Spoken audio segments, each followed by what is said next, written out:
مجھے ہر وقت لگا رہتا ہے۔ میرے پیارے ساتھیوں، ایک نوجوان جب یہ تصور کر لے کہ ہم شراب کی بوتل پی رہے ہیں، اس کا عذاب کتنا ہے، ہم جو جوا کھیل رہے ہیں اس کا عذاب کتنا ہے، کلیا چکی سڑکوں پر بکنے والی لاٹری اس کی پرچیاں ہم خرید رہے ہیں، اس کا عذاب کتنا ہے، اگر یہ تصور وہ اپنے دماغ میں کر لے کہ اس کا حساب ہمیں اللہ کے ہاں دینا ہوگا، تو میرے بھائیوں پھر اس کا دماغ کبھی ان چیزوں کے اندر نہیں لگے گا۔ آج ہم اس لیے دور ہیں ان تمام چیزوں سے کیونکہ جہنم کا خوف اور عذاب قبر کا ڈر نہیں ہے ہمیں اور ہمارے اور آپ کے اندر۔ اس لیے تصور کیجئے کہ بادشاہ نے کیا کہا تھا، پانی دیکھ رہا گر نہ جائے۔ اب وہ کہہ رہا بتاؤ کیسا لگا شہر، کہ تیرا برا ہو، تو نے شہر دیکھنے کے لائق ہی کہاں چھوڑا ہم کو۔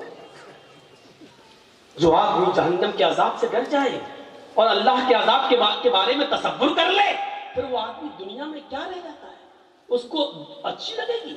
یہ دنیا بہت بوڑھی ہو چکی ہے میرے بھائیوں، سن لو، یہ بہت دنوں سے اللہ کے رسول کو تو گئے ہوئے 1400 سال ہوا ہے، نبی سے پہلے عیسیٰ اور نبی کے درمیان 500 سال کا فاصلہ، پھر عیسیٰ سے پہلے کوئی نبی، پھر ان کے درمیان فاصلہ، اور ایسے لیتے ہوئے چلے جاؤ حضرت آدم علیہ السلام تک۔ وہاں کے بعد سے اس دنیا کو سوچو اور سوچ کر غور کرو کہ یہ دنیا کتنی عمر رسیدہ ہو چکی ہے، لیکن جب ایک عورت بوڑھی ہو جائے تو رشتہ نہیں آتا ہے اس کے پاس۔ ایک عورت بوڑھی ہو جائے تو اس کو کوئی دیکھنے کے لیے تیار نہیں ہوتا ہے میرے بھائیوں، کیونکہ وہ بوڑھی ہو چکی ہے، اب وہ نہ بچے پیدا کرنے کے لائق رہ گئی ہے، نہ شادی کے لائق رہ گئی ہے۔ یہ دنیا جو اتنی بوڑھی ہو چکی ہے، آئے نوجوانوں، یہ دنیا پھر ہمیں اچھی کیسے لگتی ہے، یہ دنیا پھر ہمیں گوارا کیسے ہو جاتی ہے؟ اس دنیا کو بوڑھا سمجھ کر ہم اس کو ریجیکٹ کیوں نہیں کر رہے ہیں؟ یہ دنیا پرانی ہو چکی ہے، پھر ہم اس دنیا کے پیچھے کیوں پڑے ہوئے ہیں؟ اللہ کے نبی نے فرمایا ارتحلت الدنیا مدبرتن وارتحلت الآخرۃ مقبلتن۔ لوگوں، یہ دنیا پیٹھ دکھاتی جا رہی ہے، یہ تم سے منہ پھیرتی جا رہی ہے، والآخرۃ مقبلتن، اور آخرت تمہارے پاس آتی جا رہی ہے، آخرت تمہارے پاس آتی جا رہی ہے۔ یعنی آپ 40 سال کے تھے، آج 45 سال کے ہو گئے، دنیا نے تمہیں اتنی سال کے لیے پیڑ دکھا دی ہے، یعنی دنیا نے تمہیں چھوڑ دیا ہے، 45 سال تم دنیا سے دور ہو گئے ہو، والآخرۃ مقبلتن، اور آخرت قریب آ رہی ہے، یعنی تم آخرت کے اتنے قریب ہو گئے ہو، 5 سال کے بعد تم 50 سال کے ہو جاؤ گے، دنیا 50 سال تم سے دور ہو جائے گی اور آخرت تم سے اور قریب ہو جائے گی 5 سال۔ تو کیا کہا؟ ارتحلت الدنیا مدبرتن، دنیا پیٹھ دکھا رہی ہے، دنیا تمہیں پیٹھ دکھا کر پیچھے کی طرف بھاگ رہی ہے، تمہیں اکیلا چھوڑتی ہوئی جا رہی ہے، والآخرۃ مقبلتن، اور آخرت تمہارے قریب آتی جا رہی ہے، اور ان دونوں میں سے ہر ایک کی اولاد ہے، اور ان دونوں میں سے ہر ایک کی اولاد ہے، یعنی دنیا کے بھی بیٹے ہیں اور آخرت کے بھی بیٹے ہیں، دنیا کے بھی بیٹے ہیں اور آخرت کے بھی بیٹے ہیں۔ کونو ابناء الآخرہ ولا تکونوا ابناء الدنیا، وہ لوگوں آخرت کی اولاد بنو، دنیا کی اولاد نہیں، لوگوں آخرت کے بیٹے بنو، دنیا کے بیٹے نہیں، لوگوں آخرت کی اولاد بنو، دنیا کی نہیں۔ یہ وہ دنیا ہے، وہ دنیا جس کا تم بیٹا بننا چاہے تو یہ باپ تمہیں چھوڑ دے گا، لیکن آخرت ایسا باپ ہے تمہارا جو تمہیں ہر حال میں لے کر رہے گا، لیکن وہاں اعمال چلیں گے، وہاں یہ نہیں دیکھا جائے گا کہ تم اوریجنل میں کس کے بیٹے تھے۔ یہی بات تو اللہ کے نبی جناب محمد رسول اللہ صلی اللہ علیہ وسلم نے کہی تھی، اے میری بیٹی فاطمہ، دنیا میں جو چاہے مجھ سے مانگ لے، دنیا میں جو چاہے مجھ سے لے لے، یا فاطمہ بنت محمد سلینی من مالی ما شئتی انی لا اغنی عنک من اللہ شیئا، اے میری بیٹی دنیا میں جو چاہے مجھ سے لے لے، دنیا میں جو فرمائش کرنا چاہے میں پوری کر دوں گا، لیکن آخرت میں تیرے کوئی کام نہیں آؤں گا، ولا اغنی عنک من اللہ شیئا، قیامت کے دن میں تیرے کوئی کام نہیں آؤں گا۔ یہی تو ہے اللہ تبارک و تعالیٰ نے فرمایا اپنے اعمال کا ذخیرہ لے کر میرے پاس آنا، ورنہ قیامت کا دن ہوگا یوم یفر المرء من اخیہ وامہ وابیہ وصاحبتہ وبنیہ، قیامت کا دن ہوگا یوم یفر المرء من اخیہ، بھاگے گا، وَأُمِّهِ وَأَبِيهِ اپنی ماں کو دیکھ کر بھاگے گا، وَأَبِيهِ اور اپنے باپ کو دیکھ کر بھاگے گا، وَصَاحِبَتِهِ وَبَنِيهِ اپنی بیوی کو دیکھ کر بھاگے گا، اپنی اولاد کو دیکھ کر بھاگے گا۔ ایک ایک نقشہ دیکھو۔ دنیا میں اگر آپ کے بھائی کو کوئی بھائی مار دے تو آپ اپنے بھائی کی موت کا بدلہ لینے کے لیے اپنی جان کو داؤں پہ لگا دیتے ہو کہ کمینے تو نے میرے بھائی کا مرڈر کیسے کیا۔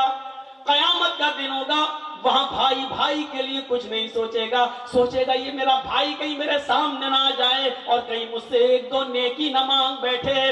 یوم یفر المرء من اخیہ کہیں مجھ سے میرا یہ بھائی ایک نیکی کا سوال نہ کر بیٹھے، اس لیے بھائی سے بھائی بھاگے گا۔ یوم یفر المرء من اخیہ وامہ وہ ماں جس کی تکلیف آپ برداشت نہیں کرتے ہو، تھوڑی سی کھانستی ہے تو آپ کو نیند نہیں آتی ہے اور آپ سرکاری ہاسپٹل میں یا پرائیویٹ ہاسپٹل میں اپنی ماں کا علاج کرانے کے لیے فوراً دوڑ پڑتے ہو۔ میرے بھائی جو قیامت کے دن آپ اپنی ماں کو دیکھ کر بھاگیں گے کہ مجھ سے میری ماں ایک نیکی نہ مانگ بیٹھے، وہ ابھی اور اپنے باپ کو دیکھ کر بھاگو گے کہ مجھ سے یہ میرا باپ کہیں ایک نیکی نہ مانگ بیٹھے، ایک نیکی کہیں مجھ سے نہ مانگ بیٹھے۔ وصاحبتی وہ بنی اور آپ کی وہ بیوی کی ایک رات بھی جس کو آپ اپنے سے جدا کرنا گوارا نہیں سمجھتے، اور وہ بیوی جس کی طرف آپ اتنے انہماک اور اتنے مشغول رہتے ہیں کہ آپ کی بیوی کو کوئی دوسرا دیکھے تو آپ برداشت نہیں کرتے ہیں۔ میرے بھائیوں تصور کرو کہ یہ بیوی ہمارے سامنے ہوگی قیامت کے دن، لیکن دیکھنے کی جرت نہ ہوگی، بلکہ آدمی اپنی بیوی کو دیکھ کر بھاگے گا کہیں مجھ سے میری بیوی ایک نیکی نہ مانگ بیٹھے۔ وہ بنی وہ اولاد کی رات میں ہلکا سا بخار آ جائے، آپ کی نیند اڑ جاتی ہے، رات میں ڈاکٹروں کے گھروں کے دروازوں کو نوک کرتے ہو، دستک دیتے ہو۔ میرے بھائیوں آپ بچے کی ہلکا سا فیور، اس کا ہلکا سا بخار، ہلکا سا ٹیمپریچر آپ کی راتوں کی نیند اڑا دیتا ہے۔ قیامت کے دن اپنی اولاد کو دیکھ کر بھاگو گے۔ یہ منظر کو آپ اپنے سامنے رکھیے۔ اس بادشاہ نے فقیر سے یہی تو کہا تھا کہ جب تم ہمارے دو جلادوں کی تلوار کی وجہ سے جب تم ہمارے شہر کا معائنہ نہیں کر سکے کہ کیا ہے، اسی طرح مجھے معلوم ہی نہیں کہ دنیا میں کیا ہے۔ اللہ کے عذاب کا تصور ہمارے دماغ میں ہر وقت رہتا ہے۔ اللہ کے دماغ عذاب کا تصور رہنا چاہیے ہر وقت۔ آج مولوی جرجیز کو بھیگی ہوئی کرسی پر بیٹھنا گوارا نہیں رہا، اپنے ہاتھ سے آج کرسی صاف کرنا پڑ رہی ہے۔ یہ چیز ہمیں کیا بتا رہی ہے کہ انسان کو ہر چیز کے ساتھ سمجھوتا کرنا چاہیے، ہر چیز کو اپنے اندر ایڈجسٹ کرنا چاہیے۔ میں نے اپنے سبھاپتی صاحب جو ہے مولانا مظاہر صاحب، ان کے کان میں ہی کہہ دیا تھا کہ آج میں کھڑے ہی ہو کے بولوں گا۔ میرے بھائیوں ہمیں اور آپ کو تصور کرنا چاہیے کہ ایک چھوٹی سی تھوڑی سی کرسی کا بھیگا پنجر جس آپ کو گوارا نہیں ہے، اندازہ لگائیے کہ پھر جہنم کی جاسوس تپش کیسی ہوگی، اللہ کا عذاب کیسا ہوگا۔ یہ کون سوچے گا؟ یحشر الناس یوم القیامت حفاۃ عراۃ غرلا۔ حضرت عائشہ فرماتی ہیں قیامت کا دن ہوگا کہ لوگ حفاۃً ننگے پیر ہوں گے، عراۃً بالکل ننگے جسم ہوں گے، ان کے جسم پر کوئی کپڑا نہیں ہوگا۔ غرلا جیسے ماں کے پیٹ سے بچہ پیدا ہوتا ہے اس کا ختنہ نہیں ہوتا ہے، سب کی سب قبر سے جب اٹھیں گے تو بغیر ختنے کے اٹھیں گے۔ میدان محشر میں جب سب جمع ہوں گے تو کسی کا ختنہ نہیں ہوا ہوگا، سب غیر مختون ہوں گے، بغیر ختنے کے ہوں گے، اور سب کو اپنے اپنے کیے کرے کا حساب کتاب دینا ہوگا۔ حضرت عائشہ کہتی ہیں الرجال والنساء جميعا، اے اللہ کے نبی کیا مرد بھی ہوں گے اور عورتیں بھی ہوں گی؟ یہاں تو جلسے میں بھی لڑکے نکل جاتے ہیں دیکھنے کے لیے، دیکھیں کون کتنی لپسٹک لگائے ہے، کون کتنی کریم اور پاؤڈر لگائے ہے۔ بہت سے جلسوں میں چاہتا ہوں میلہ لگتا ہے، اور جب تک جرجیت صاحب کا نمبر نہیں آ رہا باہر گھومتے رہتے لوگ، بہار اور ہر جگہ، آپ کے علاقے میں بھی یہی حال ہے. اور ان لڑکیوں کے پیچھے لڑکے، جس جگہ چوڑی کی اور اس کی دکان ہے وہاں تم کیا کر رہے ہو بھائی؟ جو خالص لیڈیز سامان بک رہا ہے، زیور بک رہے ہیں، چوڑی بک رہی ہے، جہاں جینٹس کا ایک سامان نہیں وہاں تم کیا کر رہے ہو بھائی؟ الفاظ کڑوے ضرور ہیں لیکن سچ ہیں. اللہ کی قسم ایسا لگتا ہے جیسے ایک کتیا کے پیچھے 10 کتے بھاگ رہے ہیں. یہ حال ہو جاتا ہے. میں نے پہلے ہی کہہ دیا الفاظ سخت ضرور ہیں، کڑوے ضرور ہیں لیکن سچ. حضرت عائشہ کہتی ہیں الرجال والنساء جميعا، اے اللہ کے نبی کیا اس میدان محشر میں مرد بھی ہوں گے عورتیں بھی ہوں گی؟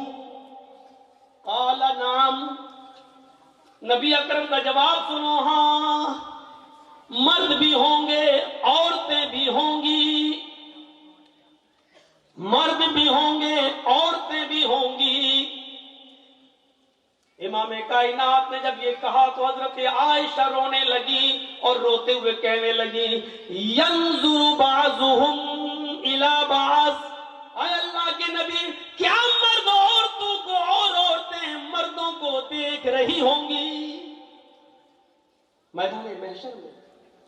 کیا مرد عورتوں کو اور عورتیں مردوں کو دیکھ رہی ہوں گی؟ اللہ کے نبی اس کا جواب کیا دیتے ہیں؟ ہاں عائشہ، نہ مردوں کا پردہ عورتوں سے ہوگا نہ عورتوں کا پردہ مردوں سے. مرد بھی برہنہ عورتیں بھی برہنہ، مرد بھی ننگے عورتیں بھی ننگی ہوں گی، مرد عورتوں کو اور عورتیں مردوں کو دیکھ رہی ہوں گی. حضرت عائشہ نے کہا اے اللہ کے نبی تب تو عورتیں مارے شرم کے، تب تو لیڈیز مارے شرم کے مر جائیں گی جب مرد ان کی طرف نظریں اٹھا کے دیکھیں گے. یہاں اگر کوئی لڑکی پہ لڑکا نظر نہ ڈالے نہ دیکھے تو وہ کہتی میرے میک اپ میں کمی تو نہیں ہے، میرا ڈریس تو صحیح ہے نہیں، پھر لڑکا دیکھ کیوں رہا ہے؟ یہاں یہ حال ہے. اور وہاں کیا ہوتا؟ حضرت عائشہ کیا کہہ رہی ہیں؟ تب تو عورتیں مارے شرم کے مر جائیں گی جب مرد ان کی طرف نظریں اٹھا کے دیکھیں گے. اللہ کے نبی فرماتے ہیں عائشہ اتنی پرواہ کس کو ہوگی کہ کوئی مرد کسی عورت پر شہوت کی نظر ڈال سکے، گندی نظر ڈال سکے، غلط نظر سے دیکھ سکے. معاملہ اتنا سخت ہوگا کہ ہر انسان کو سورج کی گرمی اور اس گرمی سے نکلنے والے پسینے سے بچنے کی فکر ہوگی. میدان محشر میں وہ سورج جو 1.25 نیزے کے فاصلے پر 1 میل کے فاصلے پر ہوگا اور اس کی گرمی سے جسموں سے پسینہ ٹپک رہا ہوگا اور لوگ اپنے پسینوں میں ٹخنوں کے برابر، پنڈلی کے برابر، گھٹنے کے برابر، ران کے برابر، کمر کے برابر اور گلے تک ڈوب رہے ہوں گے. ہر انسان کو یہ فکر ہوگی کہ ہم اپنے آپ کو بچائیں، کوئی کسی کے اوپر گندی نظر ڈالنے کی جرات نہیں کرے گا. یہ چیز ہمیں کیا بتلا رہی ہے؟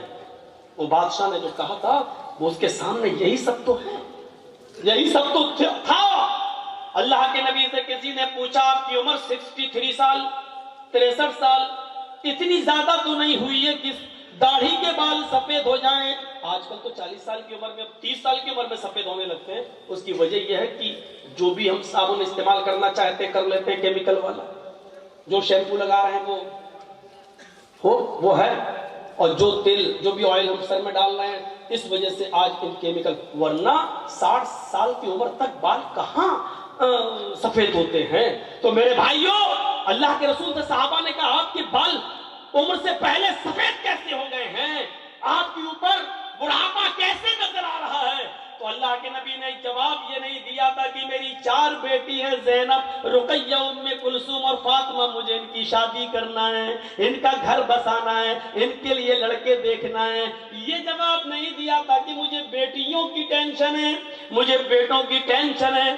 اللہ کے نبی نے اس کا جواب یہ دیا تھا کہ مجھ پر جو بڑھاپا ٹائم سے پہلے جو تم دیکھ رہے ہو، بیفور ٹائم جو بڑھاپا میرے اندر دیکھ رہے ہو، جو اولڈنس میرے اندر دیکھ رہے ہو، یہ بیفور ٹائم اولڈنس تو میرے جسم پر، میرے شریر پر تمہیں شو ہو رہی ہے، دکھائی دے رہی ہے. مجھے سورہ نبا نے، سورہ حاقہ نے، سورہ قیامہ نے، سورہ دہر نے مجھے بوڑھا کر دیا ہے۔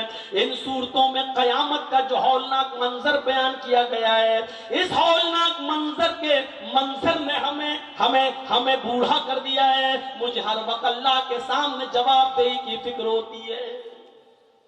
وہ چیز ہمیں کیوں نہیں ہوتی؟ کیسے ایک آدمی سگریٹ کو اپنے منہ پہ رکھ لیتا ہے، کیسے ایک آدمی شراب کی بوتل اٹھا کر پی لیتا ہے، کیسے ایک آدمی اذان ہو رہی ہے اور کیرم بورڈ کھیلنا گوارا کر لیتا ہے، کیسے ایک شخص، میرے بھائیوں، انڈیا پاکستان کا میچ آ رہا اور یہاں اذان ہو رہی ہے اور وہ دیکھ رہا ہے، سوچ رہا کہ نماز بھی ضروری ہے اور یہ بھی ضروری ہے۔ اگر یہ میچ 5 اوور ختم ہو گئے تب تک تو، اور ہمیں نماز پڑھنے چلا گیا تو میچ کا مزہ نہیں لے پاؤں گا، جبکہ جماعت پڑھ کے بھی آ سکتا ہے، صاحب میچ ختم ہو جائے گا، ارے لوگ بتا دیں گے کون جیتا، ارے لوگ بتا تو دیں گے، لیکن ایک بال کا جو ٹیسٹ، جو مزہ آ رہا ہے وہ ہم پھر نہیں لے پائیں گے۔ اس چکر میں وہ نماز نہیں پڑھتا ہے اور میچ دیکھ لیتا ہے، یہ کیسے گوارا کرے؟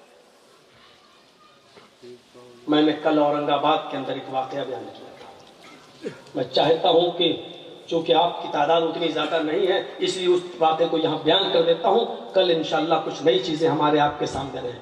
سنیے قرآن کریم نے کیا کہا ہے، وَمَنْ أَعْرَضَ عَنْ ذِكْرِي فَإِنَّ لَهُ مَعِيشَةً ضَنْكًا۔ میں جانتا ہوں کہ بارش ہو چکی ہے، میں جانتا ہوں یہاں جو لوگ بیٹھے ہوئے ہیں وہ یقیناً ان کے دلوں میں ایمان ہے، اس لیے وہ بارش کے ان قطرات میں بھی یہاں بیٹھے ہوئے ہیں، اور اللہ کی قسم اوپر سے ٹپکنے والے پانی کی قطرے اور بوتے میرے اوپر بھی گر رہے ہیں۔ جب آپ بیٹھے ہیں تو مجھے سنانے میں کوئی حرج نہیں ہے، سنیے۔ نماز چھوڑنا ایک الگ چیز ہوتی ہے، سن لیجئے، اور نماز سے اعراض کرنا ایک الگ چیز ہوتی ہے۔ وَمَنْ أَعْرَضَ عَنْ ذِكْرِي، جس نے میرے ذکر سے اعراض کیا، مرد بھی سنیں عورتیں بھی سنیں، اور بہت آسان اردو اور ہندی میں، جو میرے ذکر سے اعراض کرے گا، جو میرے ذکر سے اعراض کس کو کہتے ہیں؟ چلیے پہلے بتا، جو میرے ذکر سے نہیں، نماز سے منہ پھیرے گا، منہ موڑے گا، فَإِنَّ لَهُ مَعِيشَةً ضَنْكًا، ہم اس کے لیے روزی تنگ کر دیں گے۔ روزی بند کر دیں گے نہیں کہا اللہ نے، روزی تنگ کر دیں گے، یعنی پیسہ تو بہت آئے گا اس کے پاس لیکن رکے گا نہیں۔ آپ لوگوں کے موبائل میں اس کی آواز نہ چلی جائے، اس کو کٹ کر دینا، ورنہ لوگ کہیں گے مولانا جرجیس جنگلوں میں بھی تقریر کرتے ہیں، اور ایمان تازہ ہو جائے گا لوگوں کا، تو تھوڑا سا اس آواز کی کٹنگ کر دیجیے گا۔ وَمَنْ أَعْرَضَ عَنْ ذِكْرِي فَإِنَّ لَهُ مَعِيشَةً ضَنْكًا، جو اللہ کے ذکر سے اعراض کرے گا، منہ موڑے گا، ہم اس کی روزی بند کر دیں گے، بند نہیں تنگ کر دیں گے، ٹائٹ، اس کی روزی کو ہم تنگ کر دیں گے۔ تنگ کرنے کا مطلب ہوتا ہے پیسہ بہت آئے گا لیکن رکے گا نہیں۔ 50,000 روپے ایک دن میں ہماری آمدنی ہو گئی، لیکن شام تک کبھی بیوی بیمار، کبھی بچہ بیمار، کبھی باپ بیمار، ختم، 5,000 قرض اور لے لیا۔ ہوتا ہے کہ نہیں ہوتا ایسا بہت؟ ہمارے اور آپ کے ساتھ جب ایسا ہوتا تو ہم لوگ کیا کرتے ہیں؟ مولانا صاحب، مسجد کے امام کے پاس جاتے ہیں، مولانا صاحب کیا برکت نہیں ہو رہی ہے؟ کیسی برکت؟ ارے پیسہ تو بہت آتا ہے لیکن رکتا نہیں ہے۔ تو وہ مولوی کیا کر لے گا؟ اگر مولوی کے پاس پیسے کو روکنے کی طاقت ہوتی تو بیچارہ 5,000 روپے میں وہ کیوں نماز پڑھاتا؟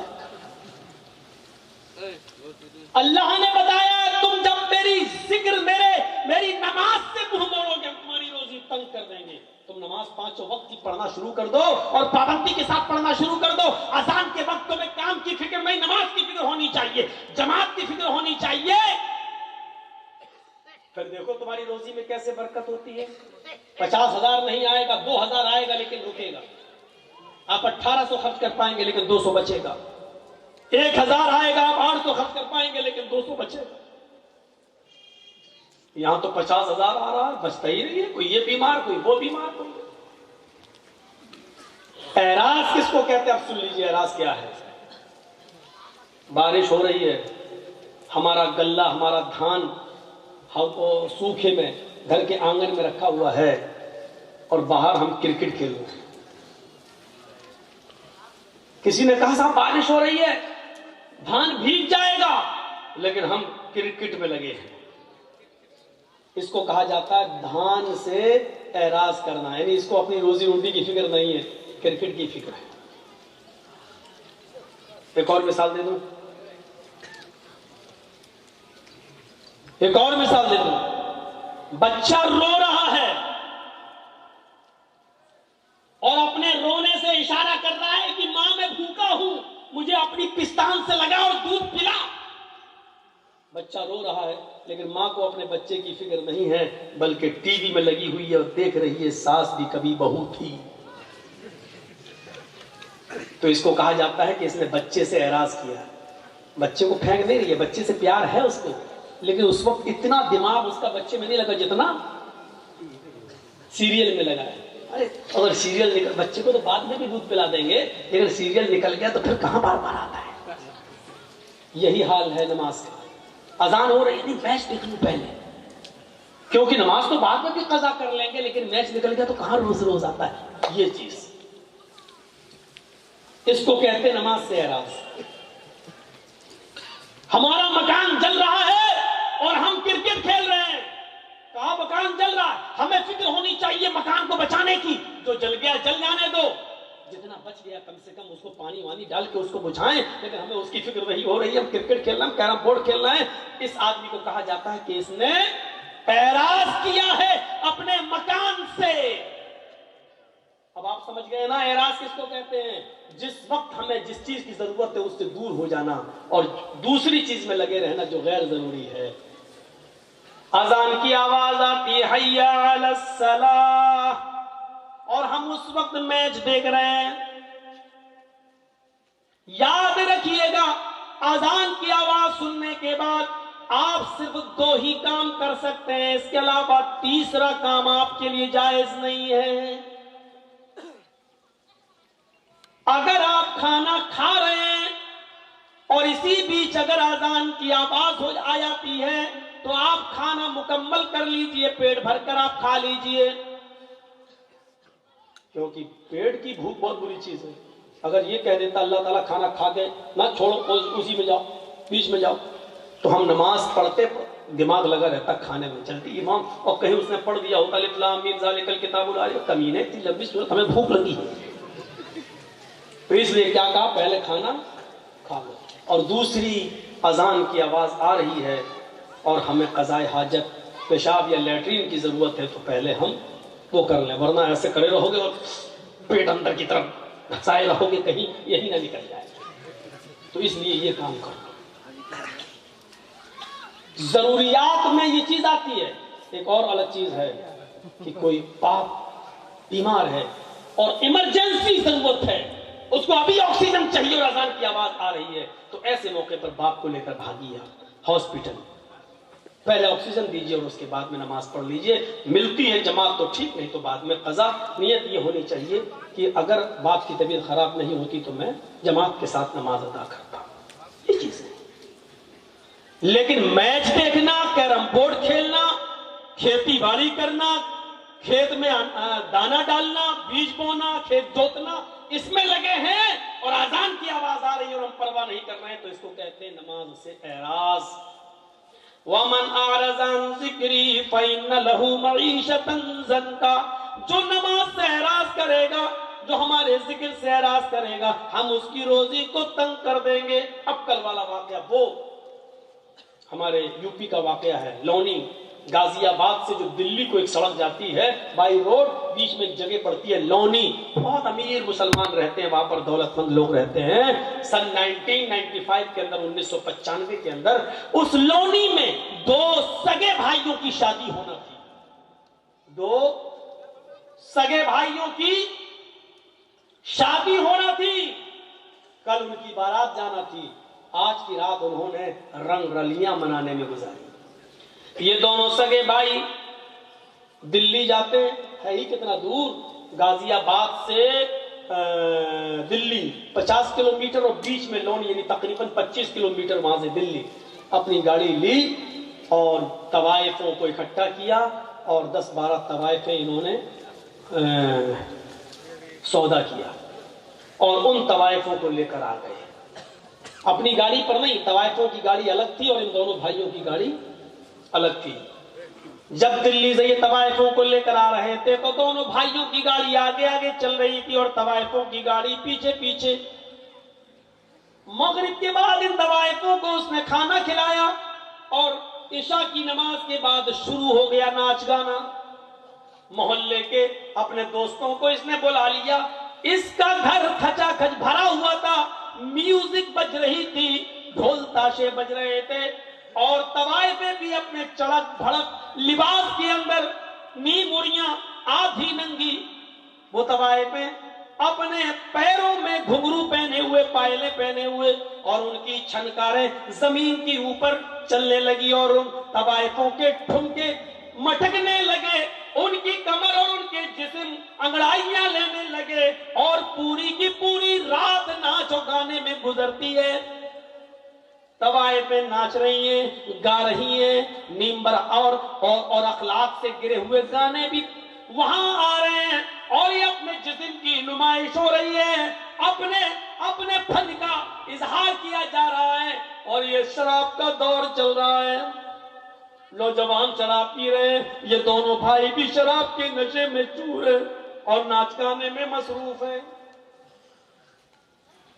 دیکھیے اللہ کے ذکر سے اعراض کرنے کا انجام کیا ہوتا ہے۔ کیرم بورڈ کھیلنے والوں سنو، کرکٹ میچ اذان کی آواز آنے کے بعد بھی بند نہ ہو، سنو۔ اپنے کام اور دھندوں میں مصروف رہنے والوں اور نماز کا جنازہ نکالنے والوں سنو، پوری رات ناچو گانا چلتا ہے، صبح فجر کی اذان کی آواز آنے لگتی ہے جو ان دونوں بھائیوں کے گھر سے صرف 200 قدم یا 300 قدم کی دوری پر ہے۔ مؤذن اذان دے رہا ہے، اللہ اکبر اللہ اکبر اللہ اکبر اللہ اکبر۔ مؤذن اذان دے رہا ہے، مؤذن کی اذان کی آواز ان طوائفوں کے کانوں میں بھی ٹکراتی ہے، ان طوائفوں کے کانوں میں بھی جاتی ہے۔ یک بیک جیسے ان طوائفوں کے کانوں میں اذان کی آواز گئی، فجر کی اذان کی آواز گئی، ان طوائفوں نے اپنے پیر روک لیے، اپنی کمر روک لی، اپنا جسم ناچنے سے اور اپنی زبان کو گانے سے روک لیا، اسٹاپ کر دیا، رک گئی وہیں پر۔ ان دونوں بھائیوں نے دیکھا کہ پائلوں کی چھنکار اور گھنگروؤں کی آواز بند اور یہ بھی جو مٹک رہی تھی اور ناچ رہی تھی، کیا ہوا؟ انہوں نے دیکھا، کہا کیا بات، کیوں اسٹاپ کیوں ہو گئی اور رک کیوں گئی ہو؟ ان طوائفوں نے کہا اذان کی آواز آ رہی ہے، مؤذن اذان دے رہا ہے، اس لیے اذان کے احترام میں، اذان کی عزت میں ہم رک گئے ہیں، اذان ہو جانے دیجیے، اذان ہو جانے کے بعد ہم اپنا کام شروع کر دیں گے۔ ان دونوں بھائیوں نے کہا یہ اذان تو دن بھر میں 5 بار ہوتی ہے، تم تو روز روز نہیں آتی ہو، تم تو بار بار نہیں آتی ہو، مؤذن اپنا کام کر رہا ہے، تم اپنا کام کرو، چلو ڈانس کرو، ناچو۔ ان دونوں طوائفوں نے کہا دیکھو ہم بھی مسلمان، ان طوائفوں نے کہا ہم بھی مسلمان ہیں، مانا کہ ہم بہت غلط کام کر رہے ہیں لیکن اذان کی عزت ہم کرتے ہیں، اذان جب ہوتی ہے تو ہم کوئی دھندا نہیں کرتے ہیں، ہم غلط کام روک دیتے ہیں، کم سے کم تھوڑی دیر کی تو بات ہے۔ ان دونوں بھائیوں نے کہا مزدوری لینا یا نہیں لینا ہے، پیسہ لینا یا نہیں لینا ہے۔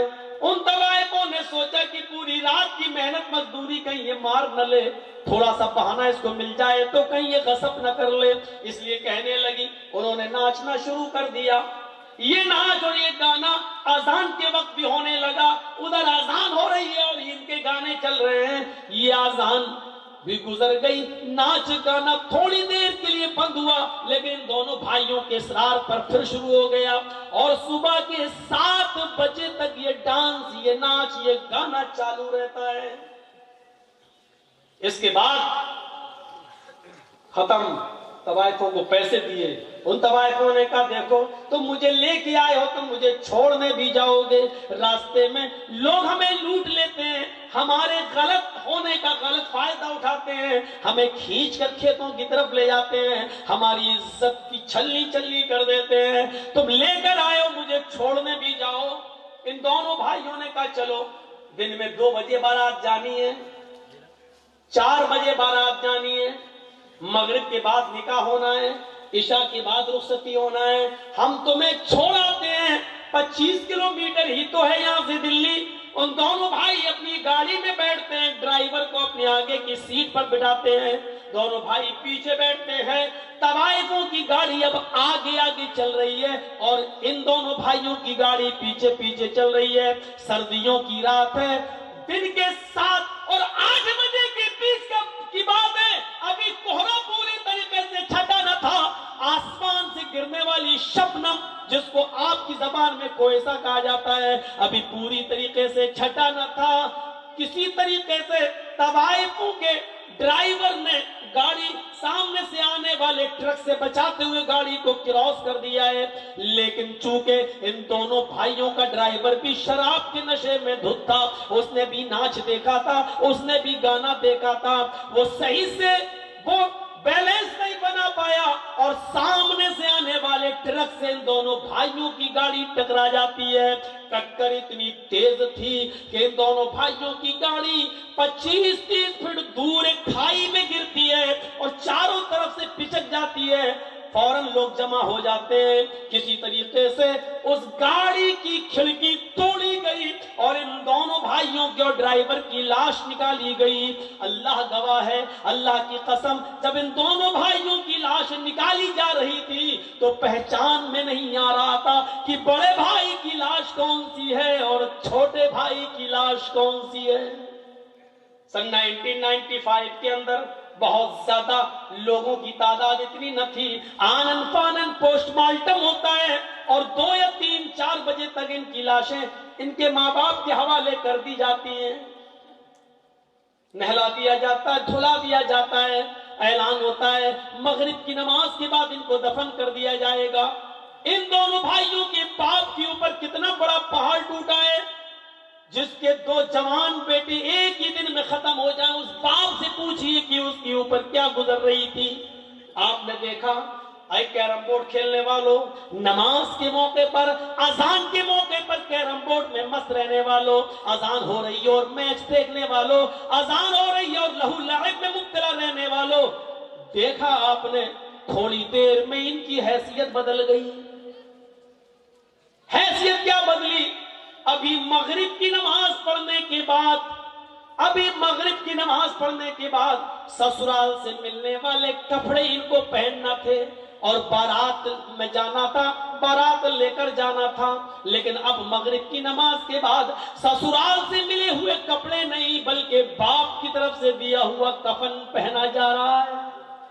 تھوڑی دیر میں حیثیت بدل جاتی ہے انسان کی۔ یہ انسان اتنا کمزور ہے، اتنا کمزور ہے، اتنا کمزور ہے میرے بھائیوں کہ ابھی تھوڑی دیر کے بعد ان کو نئے کپڑے پہننا تھے اور نئے کپڑے پہن کر سسرال کی طرف جانا تھا، اس گاؤں کی طرف جانا تھا جہاں دونوں لڑکیاں رہتی ہیں، ان کی یہاں بارات لے کے جانا تھا۔ میرے بھائیوں، سسرال کی طرف سے ملے ہوئے کپڑے نہیں پہنائے جا رہے ہیں، اب تھوڑی دیر کے بعد ان کو سفید رنگ کا کفن پہنایا جائے گا۔ حیثیت دیکھ لیجیے آپ، ابھی تھوڑی دیر کے بعد ان دونوں کے ساتھ 300-400 آدمیوں کی بارات لڑکیوں کے گاؤں میں جانا تھی، لیکن اب لڑکیوں کے گاؤں میں نہیں، اب ان کو لے کر قبرستان کی طرف جایا جائے گا۔ تھوڑی دیر کے اندر انسان کی حیثیت دیکھو کتنی بدل گئی۔ ابھی تھوڑی دیر کے بعد ان کو بارات لے کے جانا تھا اس لڑکیوں کے گاؤں میں، لیکن اب قبرستان کی طرف جانا پڑ رہا ہے۔ ابھی 300 اور 400 آدمیوں کو گاؤں میں جانا تھا، لیکن اب ان 300-400 آدمیوں کو قبر قبرستان میں جانا پڑ رہا ہے. ابھی ان دونوں لڑکوں کو لڑکیوں کے شہر گاؤں میں جانا تھا, اب ان کو قبر کے اندر جانا پڑ رہا ہے. ابھی تھوڑی دیر کے بعد لڑکیوں کے گھر دولہا بن کر جانا تھا. اب یہ میرے بھائیوں قبر کے اندر جانے والے ہیں. حیثیت دیکھو کتنی بدل جاتی ہے. ابھی ان کو اس دنیا کا سفر کرنا تھا, لیکن یہ آخرت کے سفر کے اوپر روانہ ہو گئے. ابھی اس گاؤں میں بیٹھنے ہوئے مولوی کو تھوڑی دیر کے بعد ان کا نکاح پڑھانا تھا. الحمدللہ نحمدہ ونستعینہ یا ایھا الذین آمنوا اتقوا اللہ حق تقاتہ. ابھی آیتیں پڑھنا تھی, لیکن اب اسی مولوی کو اللہم اغفر لحینا ومیتنا وشاہدنا وغائبنا وصغیرنا وکبیرنا پڑھنا پڑ رہا ہے.